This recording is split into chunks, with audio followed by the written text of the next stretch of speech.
Hello friends, ये dictation मासिक पत्रिका से ली गई है। डिक्टेशन की गति रहेगी 80 शब्द प्रति मिनट। डिक्टेशन शुरू होगी 5 सेकंड बाद। आज के डिजिटल युग में इंटरनेट और तकनीक ने जहां एक और मनुष्य के जीवन को आसान बनाया है, वहीं दूसरी ओर इसके दुष्प्रभाव भी तेजी से बढ़ रहे हैं। विराम। इंटरनेट का बढ़ता उपयोग, सोशल मीडिया का विस्तार, ऑनलाइन बैंकिंग, ई कॉमर्स और डिजिटल भुगतान के कारण साइबर अपराध भी बढ़ते जा रहे हैं। साइबर अपराध का अर्थ है कंप्यूटर, इंटरनेट, मोबाइल नेटवर्क या अन्य डिजिटल उपकरणों का उपयोग कर किसी अवैध या आपराधिक गतिविधि को अंजाम देना। ऐसे अपराध न केवल व्यक्तिगत स्तर पर नुकसान पहुंचाते हैं, बल्कि राष्ट्रीय सुरक्षा, सामाजिक व्यवस्था और आर्थिक स्थिरता के लिए भी खतरा बनते जा रहे हैं। पैरा। साइबर अपराध के अनेक प्रकार हैं।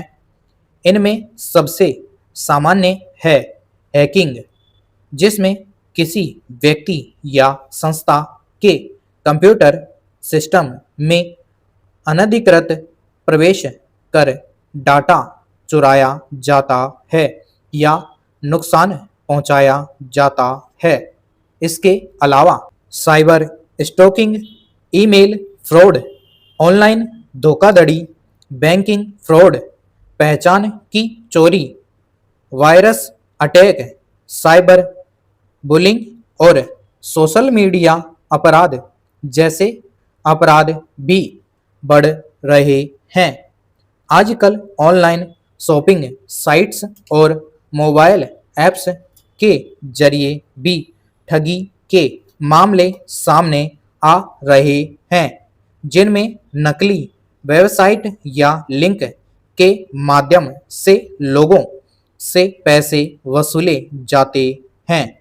सोशल मीडिया पर गलत सूचनाएं, फर्जी प्रोफाइल बनाकर ब्लैकमेलिंग और साइबर धमकी भी आम होती जा रही है। पैरा।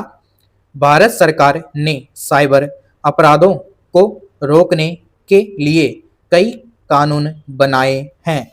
सबसे प्रमुख है सूचना प्रौद्योगिकी अधिनियम 2000, जिसे आईटी एक्ट कहा जाता है।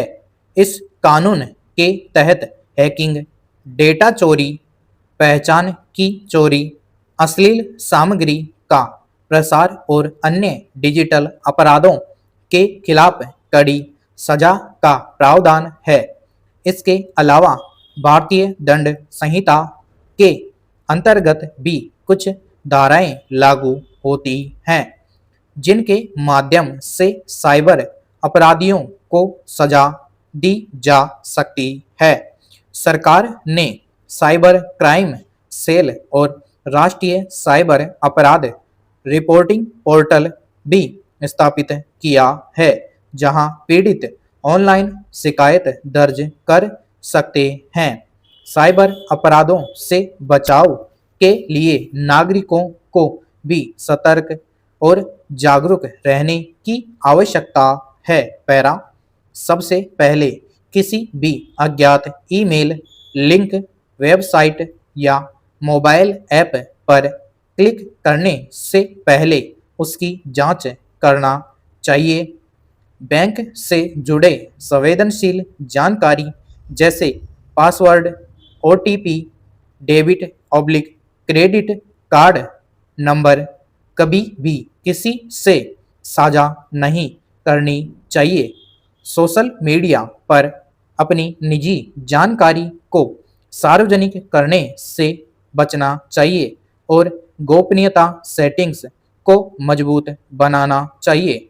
अपने मोबाइल और कंप्यूटर में एंटीवायरस सॉफ्टवेयर इंस्टॉल कर सुरक्षा उपायों को सक्रिय रखना चाहिए। समय समय पर पासवर्ड बदलना और मजबूत पासवर्ड का प्रयोग भी आवश्यक है। पैरा इसके अलावा बच्चों और किशोरों को भी इंटरनेट के सुरक्षित उपयोग के बारे में जागरूक करना बेहद जरूरी है, क्योंकि वे साइबर अपराधों का सबसे आसान शिकार बनते हैं। स्कूलों, कॉलेजों और सामुदायिक केंद्रों में साइबर सुरक्षा के प्रति जागरूकता कार्यक्रम आयोजित किए जाने चाहिए, ताकि हर व्यक्ति डिजिटल दुनिया में सुरक्षित रह सके। इंटरनेट हमारे जीवन का अभिन्न हिस्सा बन चुका है और इससे बचना संभव नहीं, लेकिन इसके सुरक्षित उपयोग की जिम्मेदारी हमारी स्वयं की है। साइबर अपराधों से सुरक्षा के लिए कानून, तकनीक और जागरूकता तीनों की समान रूप से आवश्यकता है। समाप्त।